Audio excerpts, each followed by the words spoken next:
do you remember that conversation with him of those 3 hours? But the only thing that counts, he said, is if you are talking to the prospect, to the person that wants to recruit. Numbers count, and you need to have prospects sitting in front of you. Yeah. I made more money in my first 3 days selling product than I was making a full-time income on my job. The only thing I was thinking about, how fast can I quit my job? 20 years ago, we introduced that company to the European market. What we had built up in 30 years, we almost lost it all. We took the decision 18 months ago that we would run with the new company. And we said, my wife and myself, we're going to do 365 days working non-stop in our first year, see where it brings us. And it changed our life completely. Hello everyone, this is Edgardo Valdivieso here from my house in Las Vegas.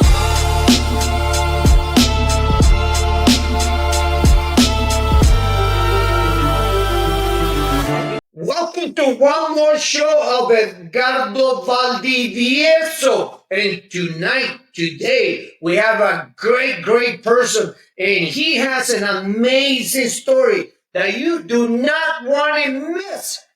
And for that reason, stay until the end of this video. But before that, subscribe to the channel, because this channel is growing every single day. Danny Wanzeele, how you doing, my friend? I'm doing fine, even when it's, for me, early morning, guys. So, but I'm happy you invited me. Well, it's an honor to have you here on the show in my house. So how early is it in your country, in Belgium? It's about 7 a.m. in the morning now, but I had to wake up a little bit more early to get ready, to get presentable. So we're not used in Europe to wake up that early. Oh, wow. So for those people that are watching, which is hundreds of people watching from all over the world, Danny, they want to know more about you. So can you tell us about you, whatever you want to share to us? Well, I got born and raised in Belgium. It's a small country for most people, if you don't know it yet, in Europe. It's pretty important because it's centralized in Europe, politically wise, military wise. It has some importance. I was raised in a very lovely family. My parents are still alive today, thank God. And I'm an only child. So I got all the attention I needed. I got spoiled. I missed, of course, the fact that I didn't have a brother or a sister growing up to be able to play with every day. But I had a lot of friends. I grew up in a social area where in front of the house was a playground. There was a little soccer pitch in front of the house, and it were all young families living there. So all the neighbors across the street, next to us, they had several children, and every day it was like a feast, a party, being able to play in front of the house until the sun went down. And I got to a local school in my village. Actually, where I grew up was a small town village in the countryside of Belgium. I think the village had like 7,000 people living there. Almost everybody knew everybody. And I got to a local school. I didn't have actually an idea what I wanted to become yet in life. Then I think most children don't know it at the age of 6, 8, 10, 12 years old, what you want to become. I just wanted to play like most kids, have fun. Studying wasn't the thing I was happy to do. I was more involved in going outdoors. It was a time when, there were still, the televisions were just coming up. There was no internet. There were no mobile phones. We weren't distracted by technology. We were just building camps outside and having fun. Like I think many people from my age can relate to that. So, Danny, it's a blessing having your parents alive. Yeah, absolutely. Absolutely. They're now in their 80s. We live about 1 hour away from where they live. And that's about, how do you say, that's about in Belgium far. because you have to understand Belgium is a small country. With the car, you drive from one side to the other side in 2 hours. Oh, So wow. in the north of Brussels, the capital, not far from the airport, strategically very important for my business. But if I drive 1 hour to the north, I'm in Holland, in the Netherlands. If I drive 1 hour to the south, I'm in France. If I drive 1 hour to the east, I'm in Germany. And if What? I drive 1 hour to the left, to west, I'm in England. But unfortunately, there's a channel between Belgium and England. You need to go under the channel or take a boat or take a flight to get there. But we're in 4 countries, only 1 hour away each direction of the wind. That's amazing. I need to come to your city then and just go visit those different countries. And for those people that are watching, I mean, that's good to know. Yep. So, The reason why I said that is when I was traveling all over the world, and we'll come to that point, of course, a little bit later. I couldn't imagine, for example, coming to the United States when I was in the Midwest or in the center of the United States, that I met people and they told me they had never seen the ocean. They had never seen the sea. And I couldn't imagine that. But of course, the country being so big, when you're in the middle, it's a couple of thousand miles to get to, or the west side or the east side to go to the ocean, where we drive just 1 hour and we're on the sea. wow. So you were the only child, the only golden child. Yeah, yeah. I don't know Wow, if, I didn't know that. but yes. How do you feel growing up? I mean, with no brother, no sisters. Well, in the winters, that's why I was mentioning it. In the winter time, when we couldn't go out and play soccer or whatever, stupidities we were doing as children, it was pretty lonesome. And that's when I missed brothers and sisters to play, a card game with or play in the house. I was mainly sitting in my room, reading books, uh, watching television when television started to come up. And in winter times, well, you go earlier to bed because you need to wake up to go to school. In summer, it was a completely different life, because in summer, when we get back from school in the afternoon, the only thing you think about is throw your books in the house, go out and play a couple of hours until it's dinner time.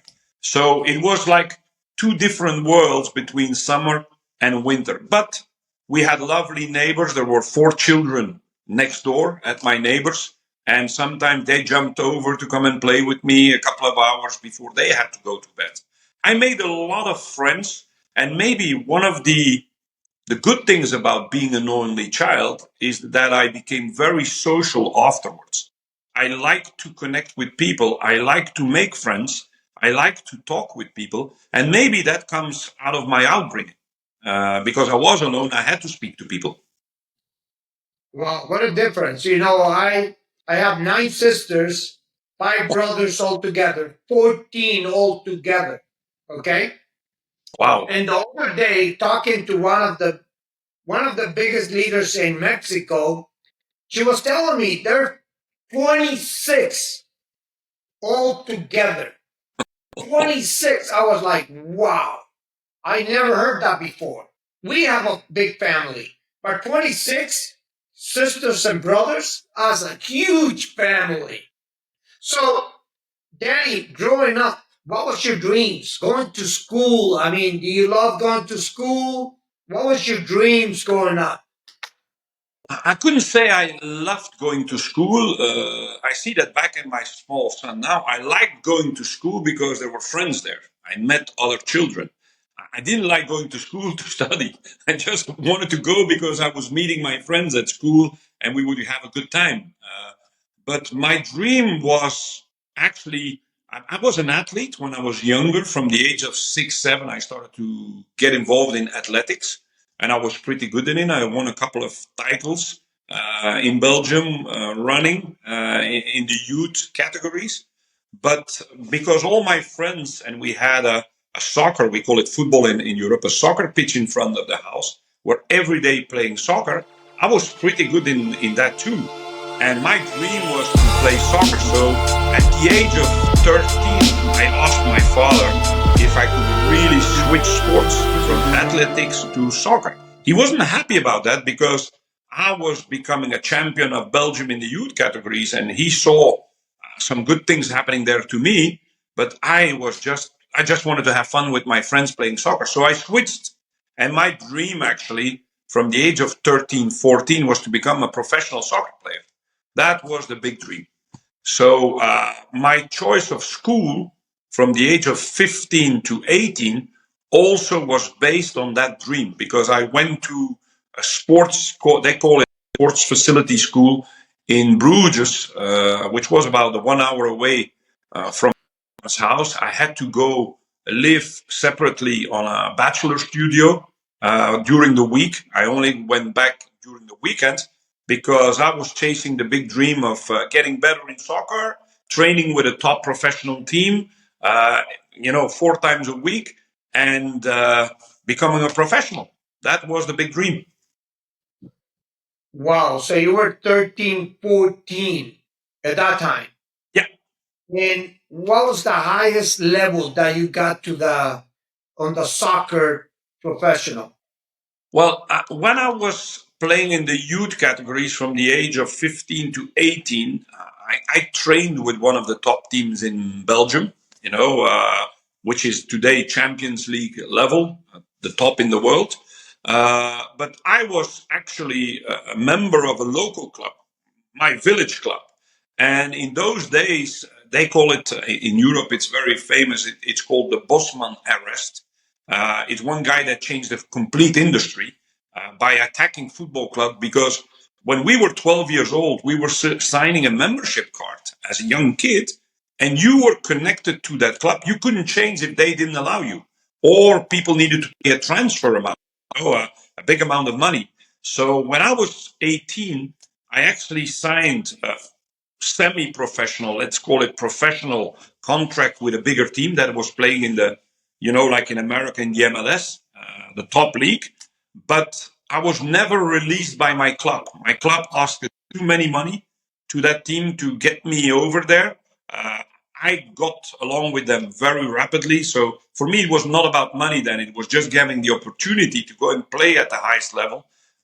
So whatever they would have given me, I would have taken it as an 18-year-old. But unfortunately, I did never play for that team, and I stayed playing on a local level, which was like second, third division level. So I enjoyed it. I made some good money there, extra money besides my job.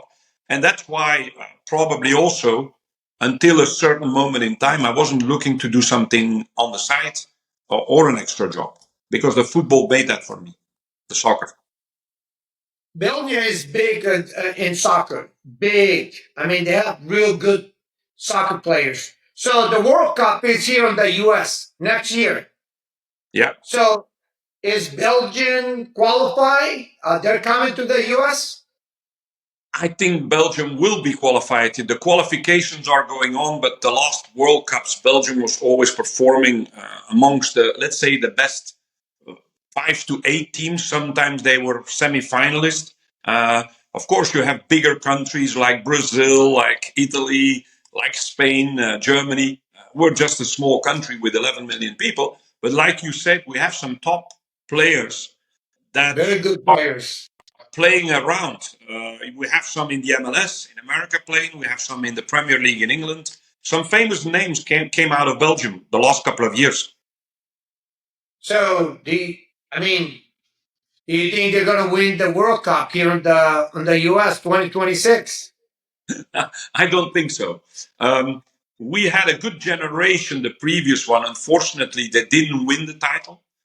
Most of those players are still playing and are still active, but they are past 30 now. They're not like 24, 26 anymore. And in football, like in life, there's a certain switch where it becomes okay, you are a professional, you have a lot of experience, but age is catching up with you. In football, I must say, once you start to become 32, 33, 34, competing against the 20-year-olds, 22 years old, 24-year-old talents becomes more difficult. And I don't think experience can fill that gap that is coming. So the Belgian team has a great team. They will for sure do good, but I don't think they're going to win the World Cup next year. So I mean, we're going to be watching this, this show next year. So who do you think is going to win? Give me a pick. I'm going to write it down, and it's going to be here on my show. If I look at some of the country, well, it's always Argentina is one of the top teams for sure. I don't know if Lionel Messi is still going to play. I hope so because he's playing in America. So Argentina will be a top pick. I think. Yeah, one pick. I would go again for Argentina. Argentina. Okay. All right. Are you So bet on them that you write it down? Or are you going to put some bets in? yeah, I'm gonna even comment right here on the show. That you pick Argentina to win 2026 World Cup. Okay. So Danny, how you got involved in network marketing? I mean, you are very successful, global, in international. I mean, I met you years ago in the industry, and you were having business all over the place. So how you got involved? Well, like so many people, first of all, look for an extra activity because I'm still a soccer player. But in the mid-season, when the season finishes, the champion is known, and before the new season starts, the preparations toward the new season, there's like a period of 6 weeks to 2 months. And that's the time we go on holiday, we party, we take a few kilos. And normally, before the new season starts, you get like a training schedule where the coach, new one or the old one, gives you already some ideas. Go running, catch up, so you're physically fit. And during that year, in 1992, I took some extra kilos during holidays that I needed to lose fast. Now, people say coincidence doesn't exist. Well, I believe in it. Because I got a phone call one day from a person that wasn't really a friend. I only met him a couple of times. And he said to me, listen, Danny, I remember you from when we met the first time. And I believe you have a lot of potential for something that I'm getting involved in.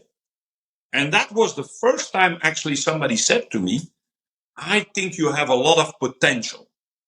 Now, why was that special to me? That phrase is I went to school, but having soccer as my main dream, I didn't pay too much attention to my studies or my degree. So actually, the teacher called me a big loser. I was a rebellion.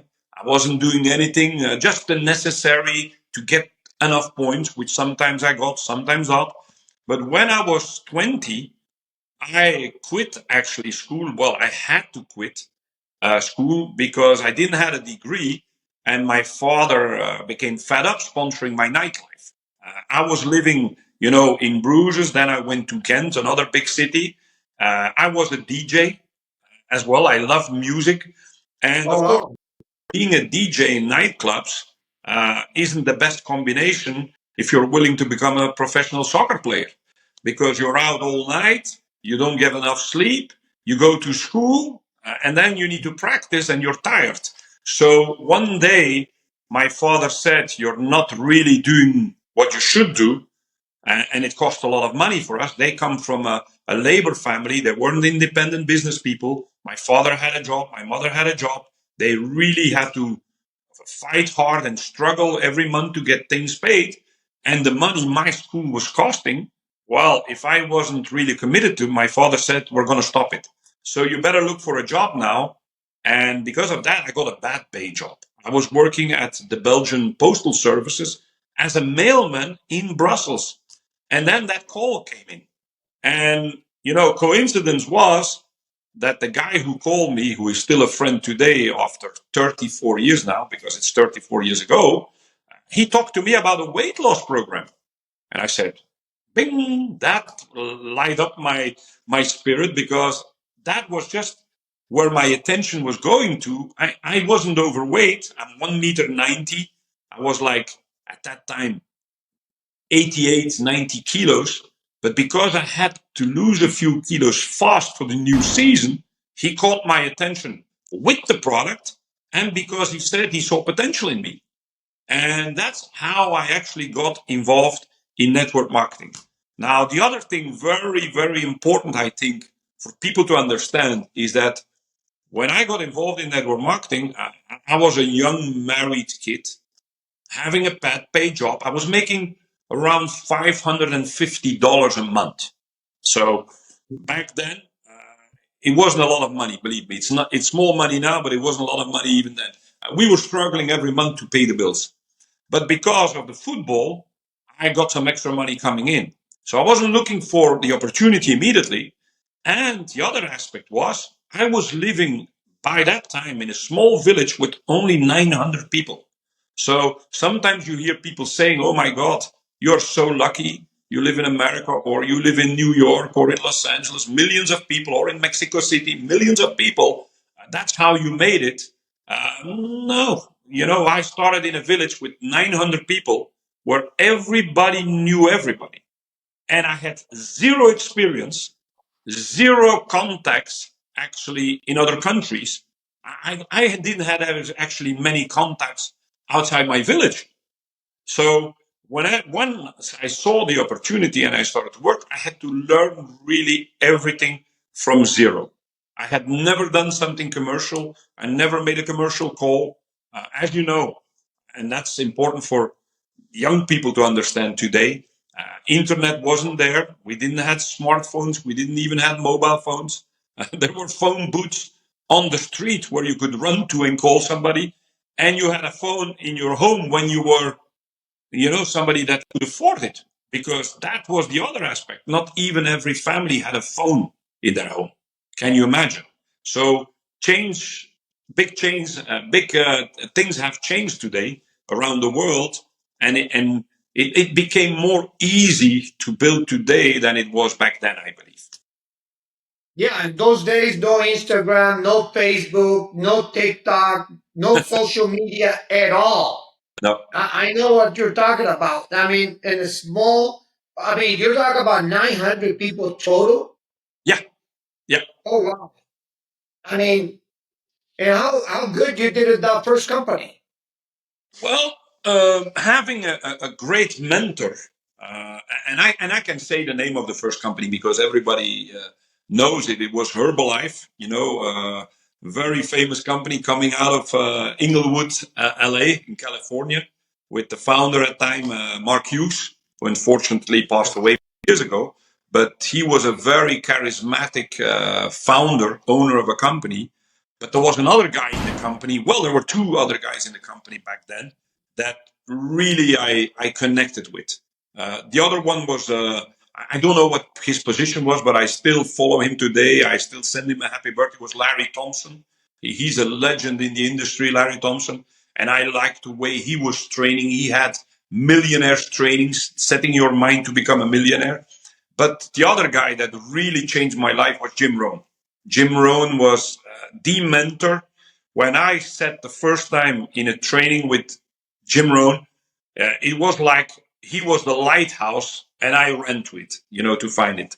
Uh, Was that in person or so? Were you in training with Jim Rome in person well, first in were events? when I got started, it were general sessions. Actually, sometimes you had to qualify to be able to go to the training. So we were doing the utmost best because he was one of the biggest and best known gurus about personal development in the world.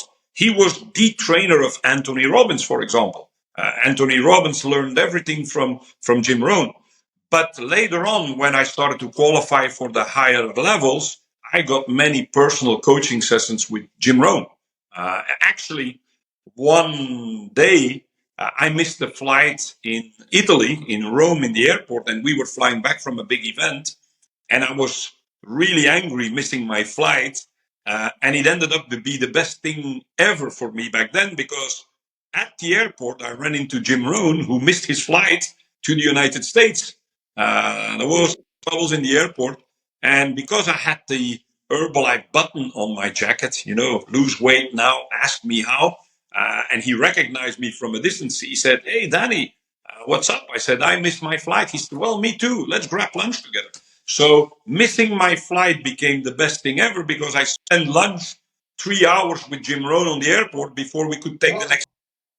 So Jim was the guy that got into my head, fixed it, because like I said, when I was young, I was a rebellion. I never read a book before. I wasn't interested. I was always thinking, why would I read if I can see a movie on television and just see the movie? He made me read books. He gave me a list of books to read. He taught me some techniques, how to get along, how to work, and that changed everything. So in my first company, Herbalife, I became a millionaire team member, they call it. Back then, it was $1 million turnover in my first year because of the great mentors, because of the great sponsors. So, Danny, that was a blessing having lunch with Jim Rohn. Yeah. What do you remember of that conversation with him of those 3 hours? Well, there are so many things. It's so many things to say. At the end, it's all about getting to learn, get to know people. The thing that I remember most of when we are in our industry, of course, we're talking about customer building, we're talking about recruiting a team, we're talking about leading a team, training a team, driving culture. But I remember that Jim said to me the following phrase: the only thing that counts is in the present of the prospect. And I had to really get to know and try to understand what he was saying. What he was saying is a lot of people lose so much time trying to set up a meeting, speak to people. They create a new brochure, they build a new website. But the only thing that counts, he said, is if you are talking to the prospect, to the person that wants to recruit. And back in those days, he was sitting in front of a prospect, having a coffee or a lunch together because there were no Zoom rooms like today, no podcast. We weren't even working with videos back then. So to recruit somebody, you had to meet them physically, talk to them. And that was for him the time that counted. He said, because that's the time you will all be able to sell them a product, make them a customer, or you will be able to present them the opportunity and sign them up as a distributor. And that's how you make money in our industry. So all the rest around that is or preparation, some of it, or a waste of time. So I learned how to talk and invite people over the phone. I learned how to talk to people on the street, and I learned how to talk to people having a coffee in a diner to connect with them, so they would allow me an interview or a meeting or a one-to-one, or invite them to a meeting in a hotel room. But sitting in front of the prospect is what counts. And still today, I say that to a lot of my people, my leaders, don't waste time. The invitation is the most important thing in network marketing. If you learn how to invite somebody to come and listen to you, whatever you have to present, you're going to build a business. If you can't invite anybody to listen, you're having no business at all. And that's the reality of today. Numbers count, and you need to have prospects sitting in front of you. The numbers game, yeah, 100%.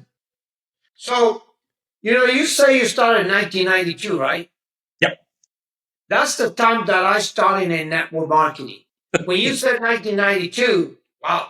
I mean, you can go back and see one of my videos when it's in Spanish, but 1992 with the company that starts with the big A. Yeah. Okay. So, yeah, that's very, very interesting. So, for how long were you in Herbalife? I was in Herbalife. I need to really think back. I think 7 years, a little bit more than 7 years full time. I started part time. I had my job as a mailman in Brussels. In my first month, and I think this is an important aspect to many new people out there, retail was the way we were making money in the beginning. I couldn't see building a team as the big thing for me because I was living in a countryside village with 900 people. Nobody for sure had heard of network marketing or direct sales. It was a farmers community. And I thought first I need to make customers because selling the product is going to make me earn money. And in my first 3 days, and this got me, we would call it a tilt in my head, a shock in my head. In my first 3 days, after I signed up and I became a distributor, I made more money in my first 3 days selling product than I was making a full-time income on my job. I made more than $550 in my first 3 days. And this got me thinking. It got me thinking in such a way I hated my job. I didn't like it at all. And I got me thinking, man, I'm wasting my time there. Every day I need to take the train early morning at 5 o'clock to go to Brussels. When I come back home, I'm tired. I have football practice, soccer practice. Now I have network marketing and I really want to catch this opportunity. So those 8 to 10 hours I'm away from home having to do my job is a waste of my time because I can make much more money. But because it was a job at the government, and in Europe, I don't know how it's in your country around the world, but in Europe, when you have a government paid job, that's what everybody wants. You can't get fired if you don't do stupidities. You're secured for the rest of your life. My father, when he cut off the sponsoring of my school, he didn't want to pay anymore. He was working at the government and he made a serious career, did it really well. So he said, man, if you keep that job for the rest of your life, you're going to have a nice retirement when you're older, like myself. You're going to be good. You're going to have your house. That's how people think when you're not coming from a business mentality, from an employee mind. So when I got involved in my first network marketing company, I said to myself, my God, I made more money in my first 3 days selling product than I make a full month going to a job I hate. I hated my boss. I hated everything. And the only thing I was thinking about, how fast can I quit my job? But because you need a little bit of security, everybody's looking for that. I wanted, of course, to be able to keep paying my bills. So my job kept me in for another 3 months. The fourth month, actually, in network marketing, I resigned. I quit my job and I went full time. And I remember at that time, my family, they became crazy. They said, "What did you do? Quitting that job. Everybody dreams of having a job in the government and be able to work there. And you just ran away for what is it? The American dream, this stupid thing you're doing now because nobody understood it. And they didn't know how much money I was making already in selling. But for me, there was only one way to go. So I took the decision after 4 months to go full time. And I never looked back. It's now 34 years ago. And we're going to get there. How your parents, I mean, what do they think right now than those days? But before that, what was your next company? How you got involved in the next company? Well, there's a couple of things I need to mention because Uh-huh. when I started to make some serious money in my first company, I started to invest some money outside the industry. So they always say, people, don't put your eggs in one basket. Back then, it was not the idea. It was just that I had some opportunities to invest money outside the industry. We were talking soccer. In 1994, the USA organized the World Cup back then. And I was one of the sponsors with one of the companies I became an investor in. I was one of the sponsors of the national Belgian soccer team during the World Cup 1994 in America. And In the US, yes. I was working as an investor with big names such as Coca-Cola, Marlboro cigarettes back then. They could still make a lot of publicity, airlines. And those companies provided me some extra cash coming from the network marketing industry, putting it as an investment outside, and it generated some more cash. But I also have to say, and I'm coming back to Jim Rohn, it's not because you start to make money in network marketing that you become an investor. Investing seemed logic to me, but I wasn't an investor. I had the mind of a networker, and the mind of a networker doesn't always work in the traditional world. So at the end, with two of the companies, I did really well. With the third one, I lost a lot of money. I almost went back to zero, having made millions before, lost them. And when I got in touch with my second company, like you said, that was also actually an American company. I was actually sick of losing a lot of money in my investments. So I became really sick. I had to go to the emergency in the hospital. One person talked to me about a new product, that he met. It was a juice. In the early 2000s, as you remember, we had a lot of juice companies getting started. And that company, I can say the name was called Zango. Uh, you know very well that company. They weren't in Europe, and they caught my attention. I got a bottle of that juice. I started to drinking. The product had an effect on me. I checked the company out, and I saw they were a network marketing company. Because when I got the first bottle of juice, I didn't know they were a network marketing company.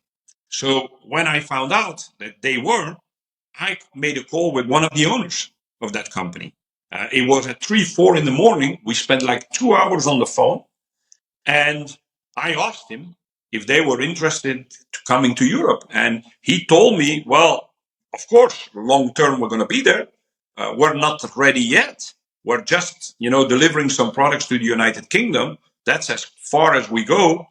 But, we can see for the future. And I said to him, but I'm not interested for the future. I'm interested now because I have some experience in network marketing and I could help you build it in Europe. So what happened, them not being in Europe, I was looking to pioneer in the market in Europe to find a way how to get those juice bottles into my country first, into Belgium. And I remember that they said to me, okay, Danny, if you order cases in the United States through the internet, we'll deliver them to London. And I told them, yeah, but London, that's Great Britain, that's the United Kingdom, that's not Brussels. And they said, well, that's as far as we can deliver them. Heathrow Airport in London. From there, you have to manage and take it over. So I did. I took all precautions. I organized transport and shipping from England into the European Union, and we started to build. And that was Oh, back wow. in 2005. So in 2005, 20 years ago, we introduced that company to the European market. The juice, by the way, is still existing. It's being sold by Isogenics today, another big company out there. But we did extremely well. And we did extremely well because earlier on in that activity, I didn't have the possibility to do it immediately full time. But I said, I need to find a way how I can multiply, duplicate my efforts, even when I'm not around. So I decided at that time to build a website in the European languages, which the company didn't have. The company only had English and Spanish, English for America and Spanish for the American regions, for the regions where there's a lot of Spanish talking people, like Florida, like California. But they didn't have German, they didn't have French, they didn't have Italian, they didn't have Dutch. So I decided to build the first very basic websites with 4 languages, started to put the name out, and had a system implemented. And having that website, having a DMO, a daily method of operation, and a system allowed me to recruit 52,000 people in 2 years. And that was the 50, start of all of the, 52,000 people yeah, in Europe. yeah, in Europe. What was the biggest country? The what? The What biggest, was the big country? there were several. I had a really big team in Spain, Spanish talking. Okay. I had a big team in Italy. Of course, Belgium was a very good market for me, Belgium and Holland, because the Flemish side of Belgium connects with Holland, while the French speaking side of Belgium connects with France. So I had a team in France. So it was basically Italy, Spain, France, Belgium, Holland, Germany. Those were my markets. And Poland. I remember I had a good team in Poland as well. Oh, wow. Amazing. That's amazing. So Danny, from 1992 until you make your first $1 million, do you remember Oh, when you made your first $1 million? it was the first million a year, I would say. The first million a year was about, it took me about 15 years. 15 years. So it wasn't the same day. It wasn't in a year. I did a million turnover in my first year, but that was not earning a million. But it was a really good paycheck. I remember that in the Herbalife days, which was still the 90s, I was making, during 1 year, the best months were around $15,000 to $20,000 a month. But if you go back 20 years ago, that would represent today a lot of money. Yep. So Danny, from the beginning, since 1992, the goal to any networker is to make the first $1 million in commission. From 192, how many years it took you to make the first 1 million? Thinking back on that, it took me actually, I think, around 7, 8 years. 8 years that I accumulated my first million. And what is really strange about the network marketing industry, but it's also showing exponential growth, of course, which I now understand, is that it took me about 8 years to make my first million, and then to make a million a year, it only took me like 2, 3 years longer.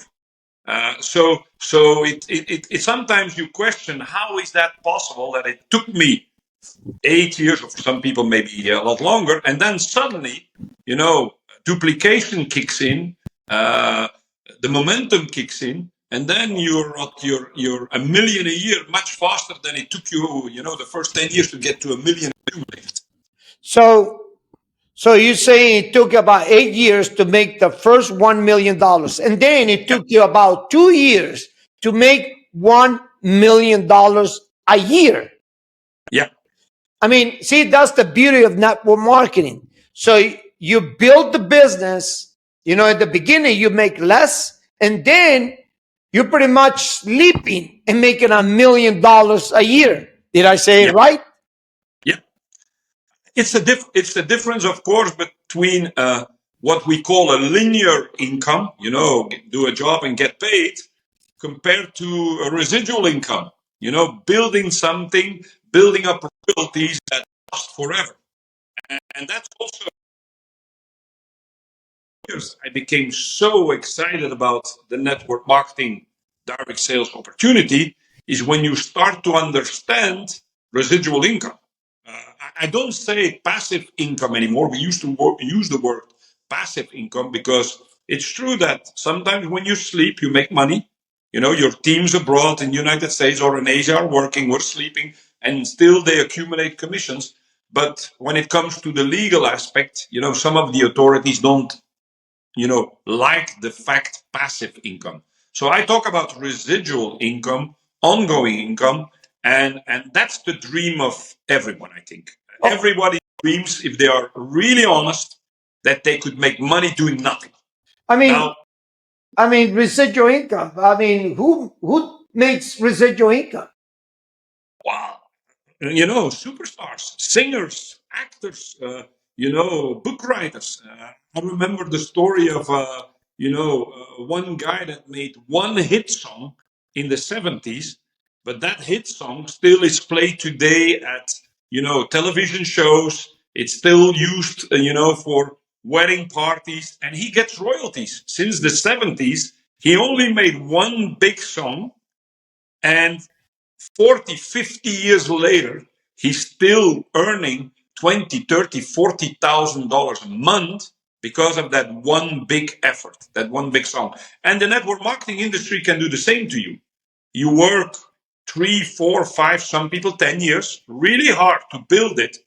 But once it's built, it keeps producing money for you, even when you're not that active anymore as you used to be. I know a lot of people that are almost on a retirement income in the network marketing industry.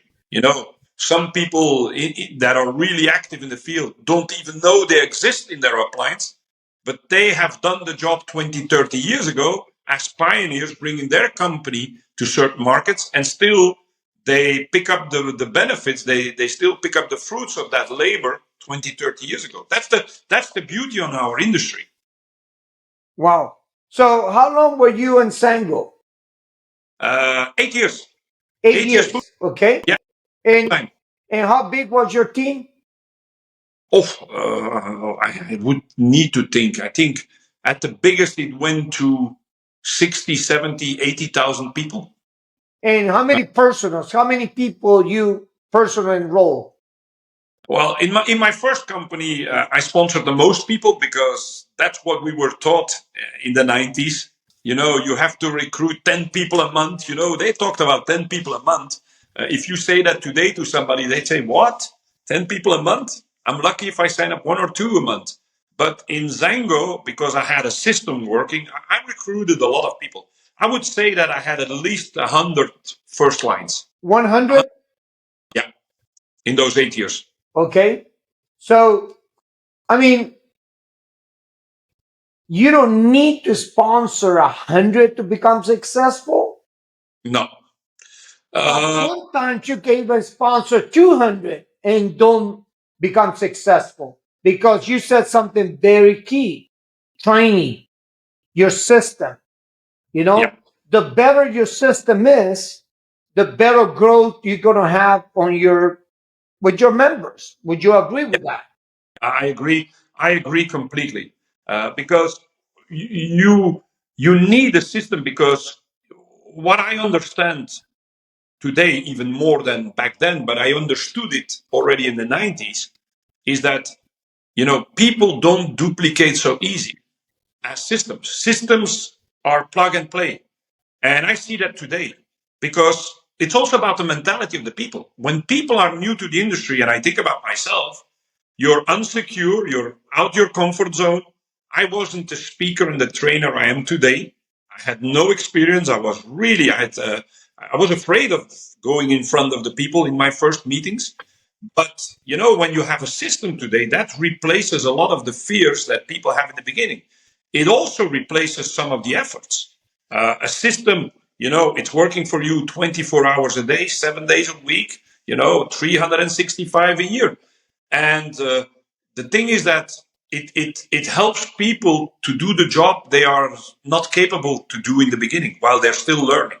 And until you're ready to do it yourself, when somebody else is doing presentations, when you have presentations on auto play or on auto recorder, it's so much easier.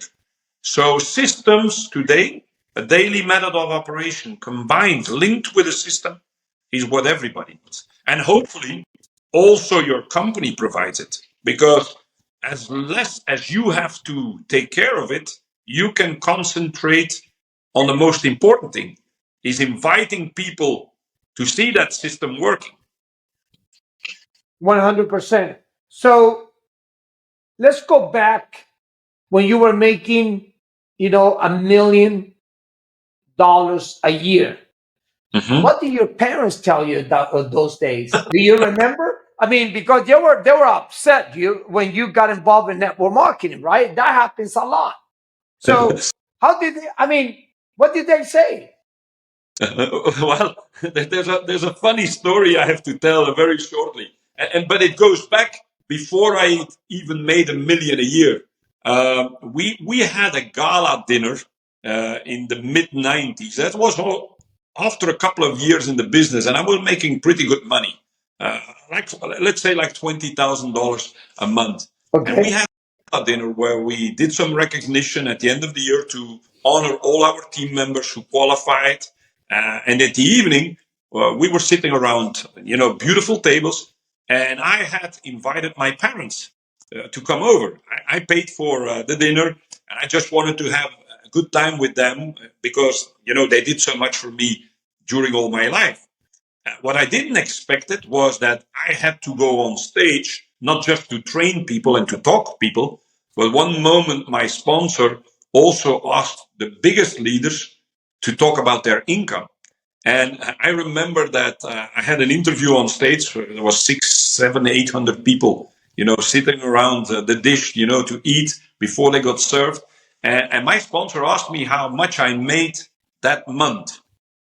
And I said the number, and I think it was today it would be $20,000 something. It was a Okay. big thing back then. And my father almost dropped from his chair. I paid attention to him sitting in the room, around the table, waiting for food with my mom. And he had his mouth open. He couldn't believe it. He thought he understood something wrong when they said it. And it was really, really, really incredible. So that was before a million a year. Now, what happened also is that the year that I made a million a year, I didn't actually tell them. I was really not keen on the reaction it would bring, so I didn't tell them. So what did he tell you when after your speech? What did he tell you? He was more stumbling across his words to try to figure out, did I understand that right? Is that true? How did you get there? For him, it sounded unbelievable. He actually couldn't believe it. Did he tell you, can I get involved? Can I do that too? Not, not No? at all. Not at all. He was really conservative, thinking as an employee mindset. My father never got beyond that. And that's not a critics. Yeah, I love my dad. He's the greatest on the planet.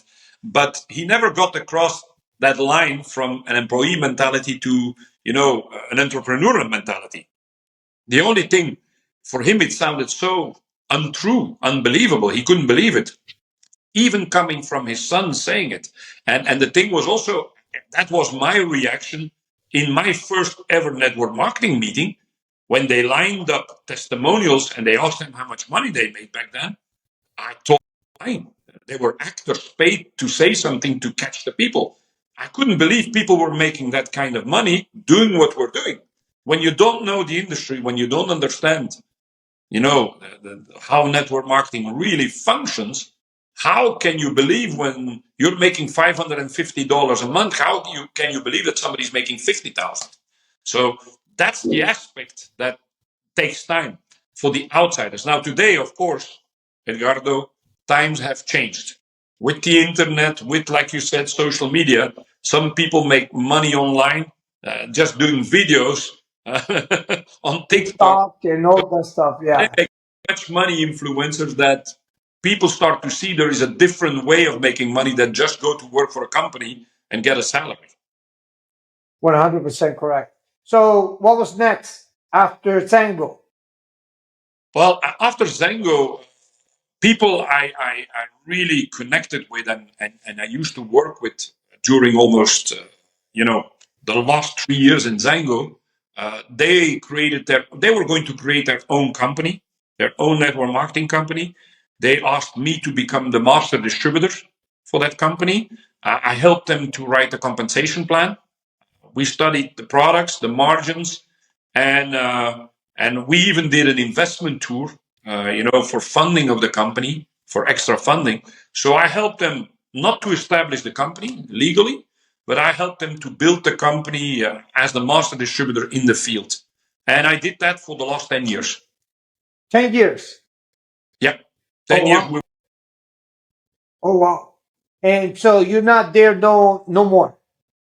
No, because, in my opinion, and I don't know how people who will watch this podcast are. But in my opinion, there's a couple of things that are fundamental in our industry, in working together with people. It's about relationship building, first of all. It's because of connecting with people. I love to work with people. I love to help people. But there need to be trust, there need to be honesty, and there need to be respect. And when that is lost in any relationship, that's where it ends. So if it is personal or professional, when there is, let's call it betrayal, well, you can't keep going on. And that's why a year and a half ago, almost 18 months ago, my wife and myself, we decided to step away from that master distributor position and look out what's going on in the industry, what for me is long-term value, and let's build something new from scratch. So we took that decision 18 months ago now, and we couldn't be more happy today. We turned actually everything around in 1 year. And that's also a message I have for people. No matter what your situation is today, we were in a pretty bad situation 18 months ago. I can almost say that what we had built up in 30 years, we almost lost it all. So we went from, sky high heaven to hell in a year and a half. But we took the decision 18 months ago that we would run with the new company we found, which we believed in. We did an incredible due diligence before we said yes and before we started, based on my experience. And we said, my wife and myself, we're going to do 365 days working nonstop in our first year, see where it brings us, and it changed our life completely. So, what's the name of that company? The company we work with today is called Zinzino. Cincino. Okay. So you made a decision to work with Cincino, and based on Based on some criteria. My experience has led me to analyze companies pretty well. I know the industry pretty well. I'm really connected. Let's call it an ambassador of the network marketing industry, to protect the industry as well, because I think it's the most beautiful thing on the planet that you can offer an opportunity to people like myself without a degree, to create a better life. So I wanted a stable company. I didn't want a new startup company anymore. Something that still needed to get going or was just launched. I always say, speaking to a company owner in the United States, I say to the people, listen, I don't want to be, the experiment anymore of somebody's new dream. Because when a new company starts and you as a leader get involved, well, you are the guinea pig, I call it. You're the test case. You're the experiment. Is it going to work? You don't know. Are they financed enough? Sometimes they don't tell you. So my first thing with Zinzino was they are a public listed company on NASDAQ, is check out finance. Because if I do the work, I want to get paid. And if I build something for the long term to have residual income, I want it to last. So finding out that this company was this year is going to be 20 years. So it's a solid company. They have 20 years of growth. They're public listed on NASDAQ. Every 3 months, there's a report for the owners and the investors. That for me gave me the security financially to see, with this company I can run. Secondly, of course, was what are they bringing to the market? And are they bringing something different? Are they bringing something new, something unique? And I believe that Zinzino is a trendsetter. It's a company that is creating a new mega trend, something that wasn't there before. And 10 years from now, everybody will look back at Zinzino as the company that established that new way of working. so what's so unique about Cincino? Well, they are the test-based company. So what they did is bringing nutrition from being guest-based to test-based. What does that mean? I started taking nutritional supplements when I was at sports university, when I was 18 years old. Because why? I was doing 32 hours of sports every week, practicing for soccer, athletics, swimming, gymnastics, to become a sports teacher. So I knew at the age of 18, with the lifestyle already had, DJing, practicing for soccer, that my normal food wasn't sufficient. So I started to drink in the 80s protein shakes and vitamins. And I know that my friends at school, they were looking at me like I was an alien. What is this guy doing? Putting some powder in milk, shaking it, drinking it while he's eating. So I was like a different one. But I kept using supplements all those years. And to find out a year and a half ago that most of the supplements I was paying for didn't have any effect on my body. Now, what are people doing in the network marketing industry? Everybody tells you they have the best products in the world. Of course, you need to believe in your products. And if they work on you and you have results, well, you think it's going to work on everybody or it has the same effect on everybody. But that isn't true. And I go back to my early days of weight loss. I lost 8 kilos in my first month. So what I did was based on my testimonial, I started to promote my business. And some people I sold the program to, they thought they were going to lose 8 kilos in a month, like myself. And when they only lost 2, 3 kilos instead of 8, they were angry on me. They said, yeah, you lost 8 kilos. I only lost 2, 3 kilos. I was expecting to lose 8 or 10. That didn't work. I'm not happy. And it showed me already without subconsciously, without that, every human body is different. Your metabolism is different than mine. Your absorption ratio is better than mine. And today we can't say anymore to people, hey, take this vitamin D. You will feel fantastic because it does this, this, and this, and this. You don't know it before you test people. So what Enzino does is they do a blood drop test. You know, you prick your finger, 2 drops of blood. It's going to a laboratory anonymously. You know, for them, you're just a drop of blood. They don't know if you're a woman, if you're a man. They don't know your age. They don't know if you're Asian or African or American. They have no clue who you are. And then 10 days later, 2 weeks later, you can download your personal report. And you are tested on your balance between the omega 6s and the omega 3s. And incredible. 34 years I was in the nutritional supplement business with Herbalife, with Zango, even with the third company I was in. We were selling a lot of nutritional supplements. And I had never heard about the balance omega 6 3. And when you read about it, you are going to be blown away. It's one of the most important numbers for your health because it's directly linked to a lot of problems or issues you could have. You know, it's linked to heart, blood disease. You know, it's linked to rheuma and arthritis. It links to many things. And if you are out of balance, you're likely more sensible to get problems than somebody that is in balance. And so I found out, I did the test.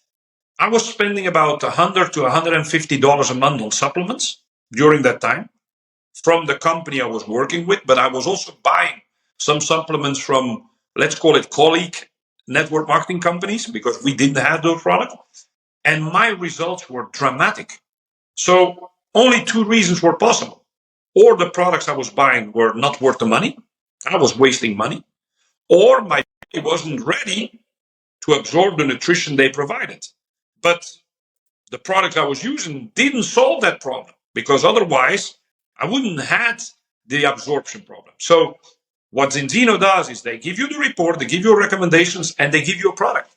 And they created a product, which is the balance oil, that in 4 months' time, when you're out of balance, 4 months later, you do a second test, completely anonymous again, and they show you the results. So what they did is no more guessing if it works. We're testing you before, we're testing you after, and we're proving to you that it works. And I think that is going to be the new mega trend from now on in the entire industry, even outside the industry. I couldn't today imagine anymore consuming vitamins, nutritional supplements, collagen, whatever thing they sell you without knowing it works on my body. You know, if it works for you, Edgardo, I'm pretty happy for you. But I want it to work for me when I buy something. And today you can only find that out by testing. Oh, wow. So you're saying the balance of omega 3 and omega 6? Six. Yep. So, And the thing is about the balance about omega 6 and 3 is that omega 6 and omega 3 are not produced by the body. you need to take them in by nutrition, So by your food. you know what? So I mean, I want to do that test. The ones that you're talking about. I want to see my balance because Yep, I mean, I know you sent me a video and I was like, wow, it looks very interested in about the omega, but now I can understand it better, and I think this is a big plus for the people that are watching to know a little bit more about about this balance. Okay, yep, because I mean, I take care of myself every single day. I go to the gym. You know what? I eat good nutrition, but sometimes you're not taking the right nutrition to balance your nutrition, your body. So, because sometimes you're doing so much and you get frustrated, stressed, because you don't see the results. yep, Okay, absolutely. so And there all these. is more. There is more. Sometimes you sleep bad. You don't know why you're sleeping bad or not sleeping enough. Sometimes you don't recover good enough. You don't know why. There's so many things that sometimes you don't understand because our body is very complicated. And I'm not a doctor. I'm not even medical schooled. So I listen to my body during the last 30 years if something is good for me or something is bad for me. But at the end, you don't know. You can feel good and still have a luring problem. And one of the biggest killers today out there is inflammation, silent inflammation. You just don't know it until it appears. And then it's, let's say, already too late. You need to cure yourself or heal it. But we also can take another example that is very important. If as a lady, you are pregnant, most women, when they are pregnant, they stop smoking because they know that if they are smoking, the baby is smoking. And it's definitely not good for the baby's health to get him like that before he's born and put on the world. Most people stop drinking alcohol when they're pregnant because alcohol for the baby in the belly isn't that good. I'm not talking about a glass of wine from time to time, but really drinking alcohol. There's a lot of unhealthy things pregnant women should take care about because otherwise the baby gets born with, let's call it a behind. He's already impacted health wise and he needs to recover already. Well, when you are out of balance, omega 6 3, being pregnant, your baby gets born with the same ratio balance as you, which means if you need to have a perfect balance is one omega 6 for one omega 3, but 3 to 1 is really good. 3 omega 6 to 1 omega 3 is a good score today. As 15 to 1 or higher becomes dramatic. Well, if you as a pregnant woman have a balance of 20 to 1, I'm just saying 25 to 1, your baby is going to get born 25 to 1, which means that for the development of the heart, development of the brain, the health of the baby, they already need to recover, to get back in balance first. So putting yourself in balance, you working out or me doing sports, I'm getting 60 this year, by the way. So it's a number. I know age is a number. I don't feel 60, but we tend to take care more of ourselves once we start passing a certain age. The young people don't think about it, but pregnant women, they should definitely pay attention to the omega 6 3 balance Wow, because health of their wow, baby on it before being born. wow. It's important to stop smoking, stop drinking alcohol when you're pregnant, having enough rest. Omega 6 3 is mega. This is so good information for everyone to know. I mean, like when I was reading it, I was like, wow. I mean, I was reading something new. So let's go back to network marketing. What was your biggest challenges at the beginning? Well, like most people, I think, when you need to present the product, when you need to present the industry, when you need to present a compensation plan, and you have no experience, well, it's pretty stressful. You have to learn everything yourself. Now, telling your testimonial about the product is the easiest thing. learning how to invite somebody to listen to somebody else explaining it is pretty easy. So I became an expert. The challenge was, of course, how do I sell? How do I recruit? But I became an expert in inviting people. Learn to say the right things so people are triggered, people are intrigued, people are curious, they're serious about getting to know what it is that you're presenting. And back in those days, I call it, I was Mr. Taxi Driver. The only thing I did was Tuesdays and Thursdays, we had a meeting in Brussels. We had a meeting in Antwerp, in the north of Belgium, the Diamond District. And the only thing I was thinking about, Tuesday, I need to have 4 people in my car when I drive to Brussels. Thursday, I need to have 4 people in my car when I drive to Antwerp. So I was thinking, how can I invite friends, contacts to get along with me? I picked them up so they couldn't escape. I picked them up and I was driving to Antwerp and I installed them inside the room and they were listening to one of the experts on the product and on the compensation plan. And then my job was just following up afterwards. So the main challenge to me was improving my conversation, my pitch on how to invite people. Because Jim Rohn said it to me. If you can't invite anybody to listen to you or to an expert of your company, you have no business. You could be the best guy talking about the compensation plan. You could be a doctor explaining the product, but when the room is empty in front of you, it doesn't make any difference. So filling up the room, filling up the Zooms, making appointments, learning how to do that is priority to anything else. Most people, when they get involved, they want to understand the compensation plan up to the details. I say don't go in that trap. Learn the first 2 steps and learn especially how to invite people. Learn how to talk to people so that when they listen to you, they say, oh, I want to know more about that. How can I find out? That's the main key. That's the challenge for many people.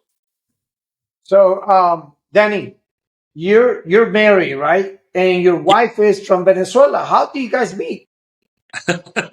Yeah, my lovely wife is a Latina. She is from Venezuela. She got involved in network marketing. She's a lawyer from a university degree, but she got involved into network marketing to make some extra money while she was doing her master in Spain. Oh, So okay. we ran into each other. I was doing a training session in the city called Cadiz in Spain, in the south of Spain. Cadiz? Cadiz? She showed up with her sponsor to one of my trainings. Now, we didn't get it involved immediately with each other, but of course, I saw her beauty right away when she entered the room. She caught my attention, and it ended up many, many months later that we became, partners. We got into a relationship, and today she's doing the business full time with me. Okay. Do you have any degree like her? Like an attorney, doctor? Not at all. Like I said, my father said, "Okay, You quit at look." 20, right? I didn't have any degree when I left school. Well, I had a degree of how do you use high school in High America? school, high school, high school. High, what happened actually is that a couple of years in my job as a mailman, I said I need to change my life. I was playing soccer. I made some extra money. But the other thing that I wanted to do is I said, I need to find a good job. And there was something that I really liked as well. I liked, I've loved to be an architect, develop. And so I went to school in the evenings when I stopped practicing football. I went to school in the evenings to become an engineer. And actually, the year that network marketing found me, I graduated as an engineer in construction from school with the highest fee. I never did that job. I wouldn't even know where my degree is, probably somewhere in a closet at my parents' house still. But I never worked a day. I was solicited by big companies to go work for them, even abroad. But I fell in love with network marketing at the same moment. And as soon as I understood what network marketing was, there was not a single moment in my life that I could think on working on a construction site as an engineer with a team. it was out of my head. But I have that degree. But I want to say you don't need a degree in in our industry. Um, People are the same everywhere around the world. That's what I discovered. I traveled to more than 90 countries around the world to recruit and train people. I work from Over how East. many countries? Today, I'm at 94 countries I've been to. 94 countries. Yeah. Do you credit that to network marketing, or do you think you would have done the same thing as a mailman? Not in 100, not even in 200 years. Like most people out there, my salary and what I was, the little savings, if I had savings I had, were the deciding where I was going on a holiday, if I was going on a holiday. So before network marketing, like so many people in Belgium, we were going or locally to the beach in Belgium, which isn't the most beautiful place. We were going to the south of France, to Spain or Italy, and that's it. That's as far the money would bring you. I was dreaming of going to the United States when I was young, but I couldn't afford that. Network marketing allowed me to travel everywhere, from east to west, from north to south.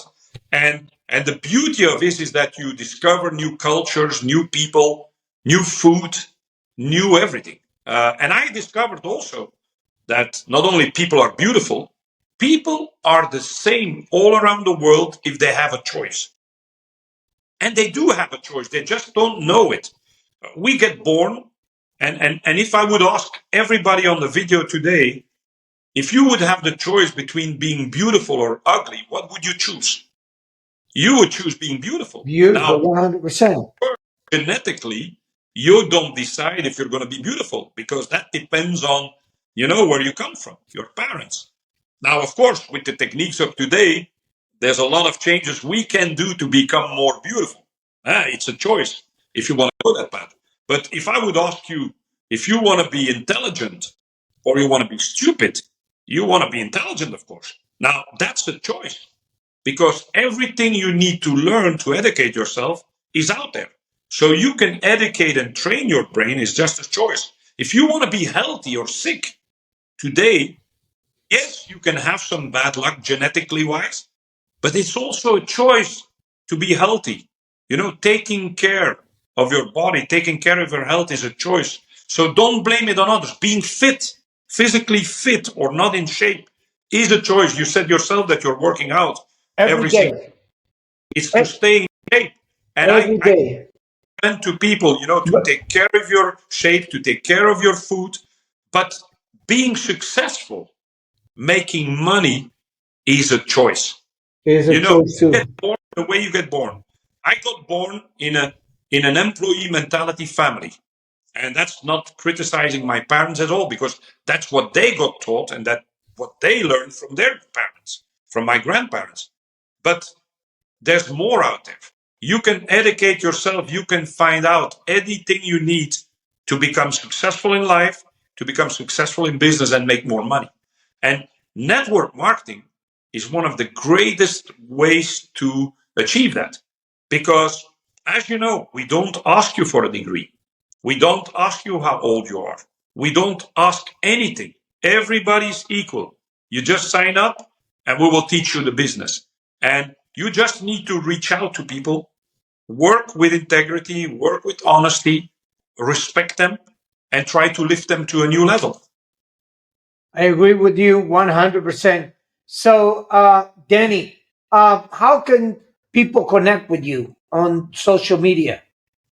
Well, just my name. If you Google my name, you will find my Instagram page, which is a personal family page more. It's not really a business page. You will find my Instagram page. You will find my Facebook page. I have a Facebook fan page where I have followers, where I educate a little bit more about network marketing. I'm also, with my wife, we're going to reset up our YouTube channel. We created it for one of our teams, but it was so much work around us that we stepped a little bit away from it. But we're going to start doing that again. And I'm starting to do also a little bit more organic trainings for the network marketing industry. I love to do that. So just Google my name you'll find us and you can reach out to us. And we're Okay. help anybody in the industry. I get a lot of questions from people that are in another company. They are pretty straightforward. They are not willing to change companies. They're not looking at Zinzino to swap or to come to my company. But sometimes they just have a couple of questions based on what I said or what I wrote as a reaction to some postings online. And I'm happy to help. If we can help other people, we're going to create this industry even to a higher level. Well, I agree with you 100%. Well, been an honor to have you here on the show, Danny Wanzeele. I always Yeah. say it. Did I say it right? Yes. Wanzeele. Okay. Danny. So the question that I want you to think very deep is, do you want to leave a legacy? How do you want to be remembered? Well, incredible that you asked me that. I was thinking about that 2-3 minutes ago when I was talking about people are the same everywhere if they have a choice. We do have a choice. Mhm.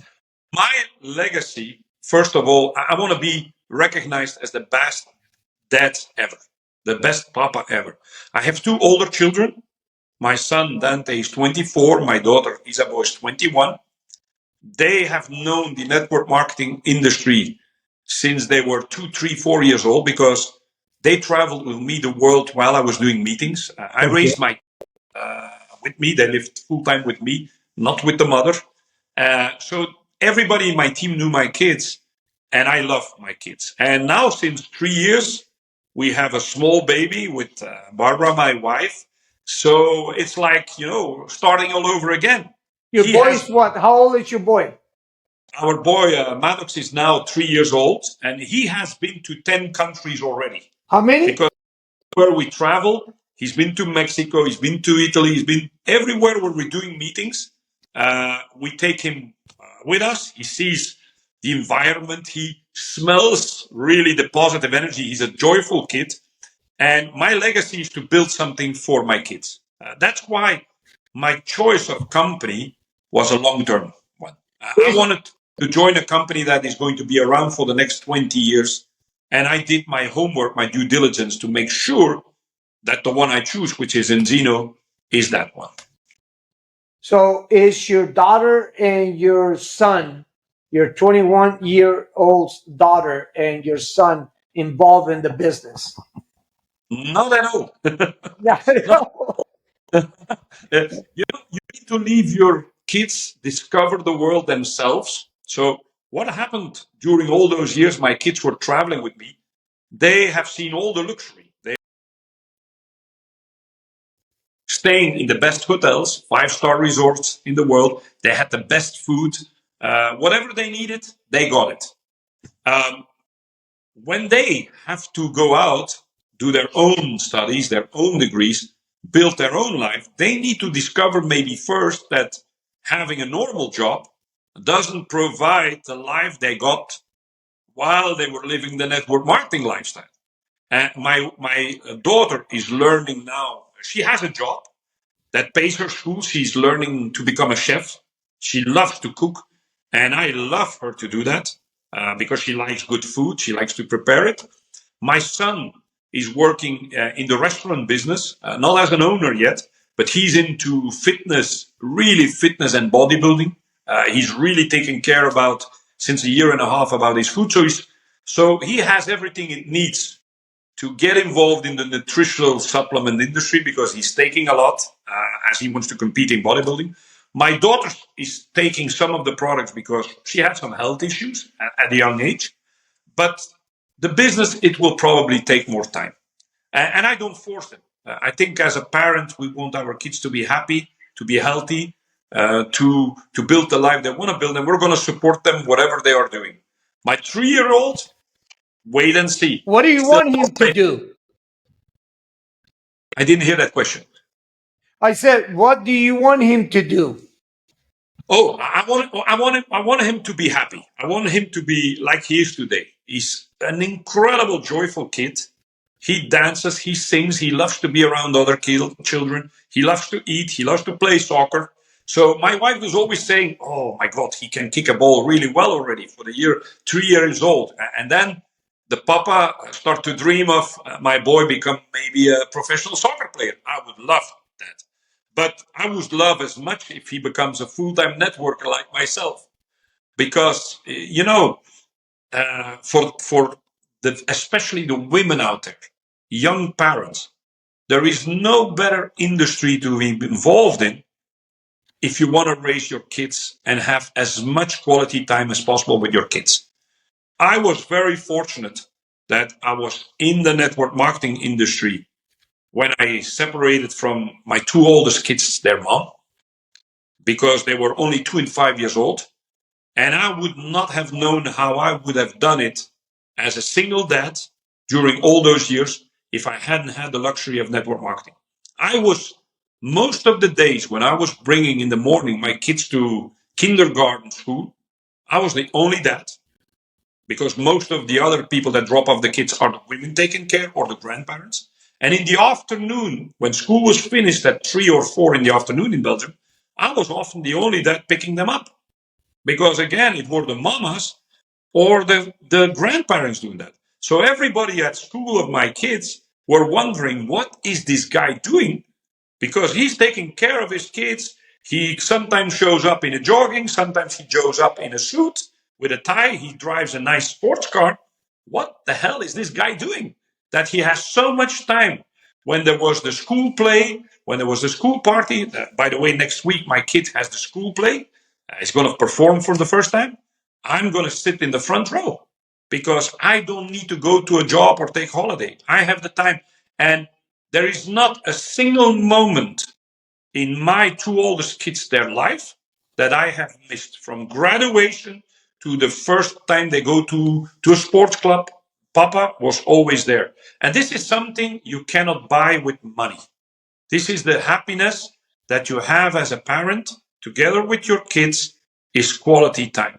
So if you want to, like you said, if you want to travel, if you want to have quality family time and be around your kids when they need you most, from when they get born up till the age of 20, when they leave the nest, network marketing is the industry to be in.